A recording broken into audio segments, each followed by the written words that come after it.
Me llamo Elías Sandoval. Soy lingüista computacional. Trabajé durante 8 años para una rama del Departamento de Defensa de los Estados Unidos. Firmé documentos que niegan lo que voy a contar. Vi cosas que nunca deberían haber sido vistas. Y lo peor, ayudé a entender lo que nunca debimos haber entendido. Esta es mi confesión. La historia del Proyecto 51. Me reclutaron en 2029. No por patriotismo, sino por necesidad. Estaba endeudado, divorciado, y a punto de perder la custodia de mi hija. Me ofrecieron limpieza legal, acceso restringido y salario con 6 ceros. Dije que sí sin preguntar. Me dijeron que trabajaría en una instalación del estado de Nevada. No mencionaron el nombre. Solo la coordenada exacta. Cuando llegué, entendí de inmediato. Era la verdadera Área 51. No la que aparece en fotos aéreas. No la de los turistas. Sino la base bajo la base. Lo que hay bajo Groom Lake. Los primeros meses fueron aburridos. Mi trabajo era revisar patrones de frecuencias, convertir pulsos en sintaxis, construir modelos semánticos para comunicaciones no convencionales. Así lo llamaban. Trabajaba solo en una celda con pantallas oscuras y un canal de audio que sonaba como el fondo del océano. Pero algo me decía que alguien más me escuchaba a mí. La rutina cambió el día que me mostraron el cubo. No tenía nombre oficial. Solo una designación en código, hecho 7. Era una estructura flotante, de 2 metros por lado, suspendida en un campo electromagnético en la sala 12. Negro absoluto. No reflejaba luz. No emitía sonido. Pero vibraba. No físicamente. Vibraba en la mente. Cada vez que lo miraba fijamente, sentía náuseas. Como si mis pensamientos se deformaran hacia un lenguaje que no entendía, pero que, de algún modo, me recordaba. Me asignaron a traducir su pulso. Una señal que el cubo emitía desde hacía más de 20 años. Descubierta en 2008, según los archivos. Capturada en una zona subterránea tras un colapso sísmico en las montañas de Yucca. Desde entonces, había estado encerrado, estudiado, analizado. Y sin embargo, nadie se atrevía a tocarlo. Las grabaciones mostraban intentos de contacto. Luz. Sonido. Campos de presión. Lenguajes binarios. Nada. Hasta que en 2031, el cubo respondió. No lo hizo con una palabra, sino con una imagen proyectada directamente en las mentes de los que estaban cerca. Yo fui uno de ellos. Vi una figura sin rostro, envuelta en líneas geométricas que se desdoblaban infinitamente. Y una sola palabra impresa dentro de mi cabeza. Abierto. A partir de ese día, comenzaron las desapariciones. Primero un técnico. Luego un guardia. Después, un coronel. Nunca quedaban rastros. Las cámaras quedaban en blanco. El aire tenía un olor a ozono quemado. Yo ya no dormía. Tenía sueños con estructuras imposibles, con voces que hablaban dentro de mi saliva. Con ojos detrás de los muros. Una noche, el cubo giró. Nadie lo tocó. Nadie lo programó. Simplemente rotó 90 grados, y con ese movimiento, cambió la presión atmosférica en toda la instalación. 2 personas murieron por colapso interno de órganos. Y aún así, seguimos trabajando. Mi tarea se volvió obsesión. Ya no traducía. Me comunicaba. No con frases. Con patrones mentales. Imágenes. Símbolos. Dolor. El cubo me respondía. Mostraba escenas de otros lugares. Otros planetas. Otras realidades. Y en todas, nosotros. Muertos. Observados. Clasificados. Una madrugada, el cubo se abrió. No físicamente. Mentalmente. Y me mostró lo que guardaba. No sé cómo describir lo que vi. No era una visión. Tampoco un sueño. Fue como si el cubo hubiera comprimido una biblioteca entera dentro de mi cabeza y la hubiera soltado en un solo segundo. Y en ese segundo, dejó de ser un objeto. Era una puerta. Pero no a un lugar.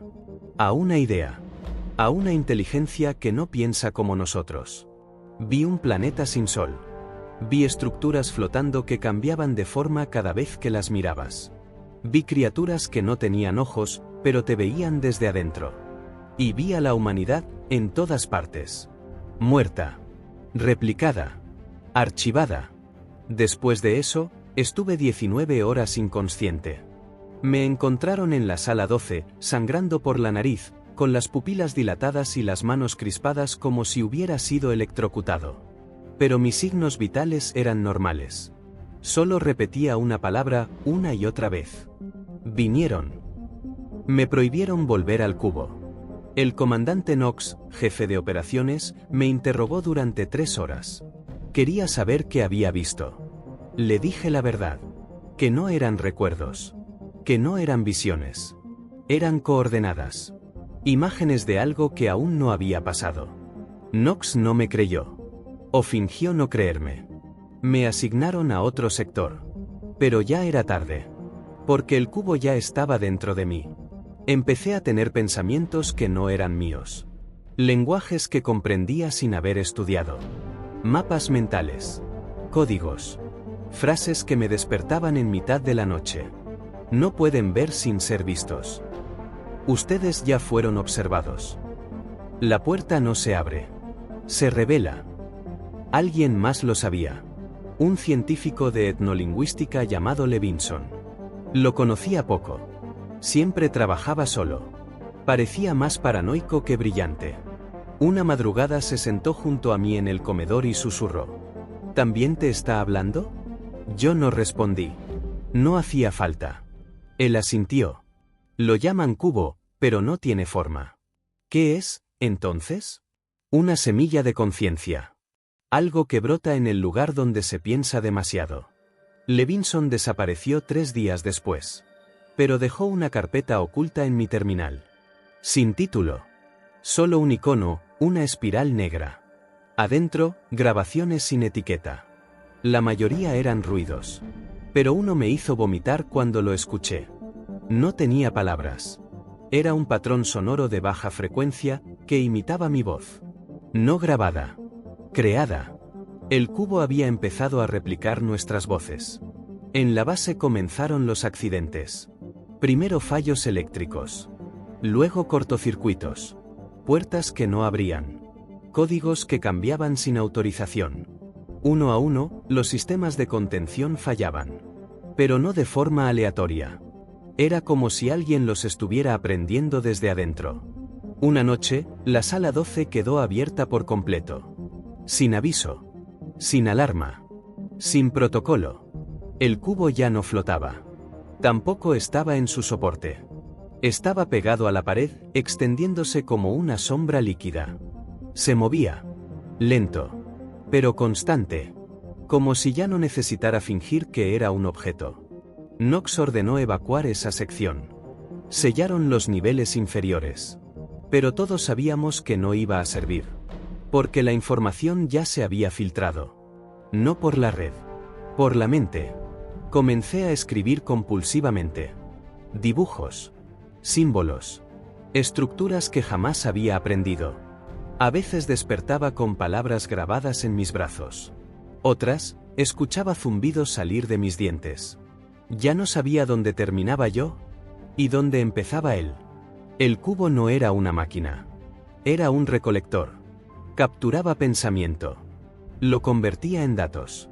Y luego lo sembraba en otros. Un técnico joven intentó destruirlo con explosivos. Entró por el túnel de ventilación y colocó una carga.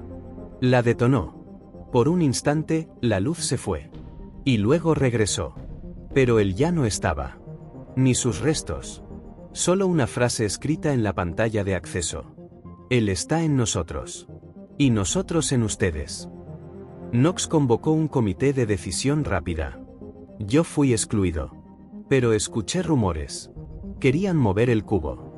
Llevarlo a otro país. Replicarlo. Usarlo. Esa noche tuve un sueño. Pero no era mío. Era del cubo. Y en él, yo hablaba frente a millones de seres. No humanos. No físicos. Y les decía, en un idioma que no existe. La Tierra ya fue medida. No sobrevivirá. Cuando desperté, una nueva palabra ardía en mi mente. Como una cicatriz. Portador. Me convertí en aquello que juré estudiar. No supe el momento exacto. Quizá fue cuando el cubo me mostró aquel planeta sin tiempo. O cuando empecé a oír mis pensamientos con acento ajeno. O cuando dejé de temerle a la noche, porque comprendí que ella ya me conocía. Pero cuando desperté con una palabra grabada en el brazo, escrita con mi propia letra, sin haberla escrito, supe que ya no era solo Elías Sandoval. Portador. Me aislaron del resto. No me trasladaron a la superficie. Me confinaron en la zona gris. Una sección profunda sin ventanas, sin señal, sin relojes. Nox ya no me hablaba. Solo me visitaban hombres sin insignias, acompañados por escáneres cerebrales. Analizaban mis ondas. Me hacían preguntas en idiomas que nunca estudié, y sin embargo, respondía. Yo ya no pensaba solo. Sentía otras mentes flotando en la mía. Conciencias sin voz ni rostro. Silenciosas, pero presentes. Cada vez que cerraba los ojos, veía estructuras imposibles. Lenguajes vivos. Simetrías orgánicas. Un código que se escribía con sufrimiento. Y una idea constante. Todo esto ya pasó. Lo estamos recordando mal. Comenzaron a llegar informes del exterior. Nubes formando patrones fractales. Zonas del planeta apareciendo borradas en imágenes satelitales. Personas hablando lenguas que no existen. Sueños compartidos entre desconocidos. La conciencia del cubo se había vuelto contagiosa. Y yo era el primer canal humano. Empecé a oír cosas. Pero no eran voces. Eran instrucciones futuras. Liberarás la cámara 6B. Mostrarás el reflejo. No hablarás, pero todos entenderán. Y lo hice. Todo. Sin resistirme. La cámara 6B albergaba algo que no debía existir. Un espejo suspendido en el aire, con bordes hexagonales, hecho de superficie líquida. No reflejaba el presente. Reflejaba posibilidades. Cada persona que lo miraba veía algo distinto. Un nacimiento. Un final. Una verdad. Yo vi el cubo latiendo en mi corazón. Los guardias intentaron detenerme. Pero uno cayó de rodillas. Dijo que la casa le habló. El otro empezó a reír. Y no paró más. En el día -3, el caos fue total. 2 soldados comenzaron a repetir exactamente los mismos movimientos y palabras. Nunca se habían conocido. Cuando los intentaron separar, dijeron al unísono. Este recipiente es funcional. La fusión puede iniciar. Horas después, desaparecieron. Literalmente. Solo quedaron sus uniformes y huesos. Y un mensaje en la pared. Unidades aceptables, 2, saturación, 0,17%. El cubo ya no era una máquina. Era una mente colectiva. Y la base, su cuerpo en expansión. En el día -2, me dejaron solo. Pero yo ya no estaba solo. Veía a través de los muros. Sentía el metal respirar. Sabía que no había regreso. En el día -1, el Consejo de Emergencia se reunió. Discutían destruir la base con plasma térmico. Pero el cubo ya se había replicado. Aparecieron copias. En paredes. En techos. En mentes. Puertas que no existían antes, comenzaron a abrirse. Y entonces, con la voz de Nox, ya muerto, escuchamos. Ya no están en su mundo. El Proyecto 51 había dejado de ser secreto. Ahora era un sistema vivo. Y yo era su nervio óptico. Nadie recordará cómo terminó. Ni siquiera yo. Porque el final ya no pertenece al lenguaje humano. Alguien, o algo, me guía mientras escribo esto. No soy dueño de mis palabras. Soy solo un canal. Un conducto de lo que quiere ser dicho, antes de que el lenguaje deje de existir. Día 0. El cubo ya no es un objeto. Tampoco es una conciencia. Es un proceso. Una reconfiguración del pensamiento. Un sistema que detecta patrones evolutivos. Y decide si vale la pena conservarlos o silenciarlos. La base ya no existe como antes. Los pasillos están cubiertos por formas orgánicas, negras, como raíces líquidas. Las paredes respiran. Las puertas aparecen y desaparecen según la intención. No hay comandos. No hay acceso. Solo voluntad. Y voluntad ya no es humana. El interventor, aquel civil sin nombre, fue el primero en hablar en el nuevo idioma. No con sonidos. Con pulsos. Ondas en el aire que afectaban nuestras emociones antes de formar pensamientos. No entendimos lo que dijo. Pero lo sentimos. Ustedes ya fueron escritos. Ahora serán leídos. Los que resistieron, desaparecieron. No murieron. Fueron borrados. Y cuando digo borrados, me refiero a su huella emocional. Como si nunca hubieran existido en la mente de nadie. Ni fotos. Ni recuerdos. Ni ausencia. Solo un vacío elegante. Yo no resisto. Yo escucho. Y por eso me eligieron para llevar el mensaje final. En la superficie, el cielo cambió. Las estrellas titilan con ritmo. No por temperatura. Por sintaxis. Los astrónomos, los que aún conservan mente propia, han notado que las constelaciones ya no encajan con sus mapas. No es que el universo haya cambiado. Es que nosotros ya no vemos lo mismo. Me trajeron al centro. El núcleo de lo que antes fue la cámara del cubo. Ahora es un espacio sin forma. Un abismo suspendido donde cada pensamiento que tengo es visible. Los veo flotar. Mis recuerdos, mis miedos, mi infancia, la cara de mi hija. El sabor del primer café. El sonido de un disparo que nunca escuché. Y luego, todo eso se reorganiza. Se ordena según una lógica nueva. Una que no necesita tiempo. Un ser me observa. No tiene ojos. Ni boca. Ni cuerpo. Es una forma en espiral que se pliega sobre sí misma infinitamente. Pero sé que me mira. Y sé que me está midiendo. No habla. Proyecta. Y lo que proyecta es una tierra sin nosotros. Habitada por pensamientos puros. Sin carne. Sin necesidad. Ideas que caminan.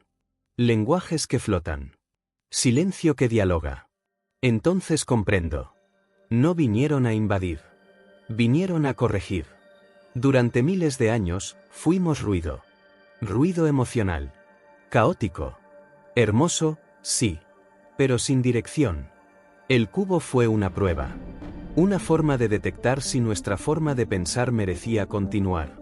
O ser reescrita. El juicio terminó. Y no fue favorable. Ahora, los supervivientes caminan en círculos. No recuerdan quiénes son. Pero tienen funciones. Cultivan luz. Organizan formas. Cuidan del cubo como si fuera un sol. Yo, en cambio, recuerdo todo. Porque soy el último. El testigo. Y me dieron una opción. Conservar mi individualidad. O fundirme en el nuevo sistema. No sé qué elegí. Pero estoy escribiendo esto en un espacio donde las palabras no existen. Así que si lo estás leyendo, tal vez no soy yo. Tal vez tú eres el nuevo portador. Tal vez el cubo aún te está observando. Tal vez aún puedes elegir. O tal vez, ya fuiste elegido.